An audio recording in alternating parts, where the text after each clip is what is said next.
एक हमने मेल में हमने एक टेक्निक सिखाई थी आपको, एजिंग। भूल गए ना आप? चले मैं थोड़ा सा बता देता हूं ये एजिंग क्या चीज है। एजिंग का मतलब होता है किनारा, एज।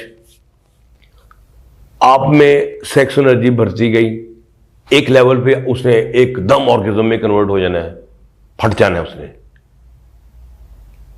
तो इससे पहले कि वो फटे आप स्टिमुलेशन खत्म कर देते हैं और वो वापस ठंडा होना शुरू हो जाता है बंदा।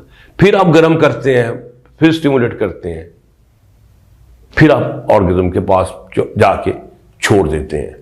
मैंने ये मर्दों में बताया था कि आप बिल्कुल ऑर्गेज्म के पास जाके एक मिनी ऑर्गेज्म सा मिलता है, वहां आप छोड़ देते हैं। आपकी सीमन भी बाहर नहीं आती और आपका अराउजल भी थोड़ा सा कम होता है, फिर पूरा हो जाता है।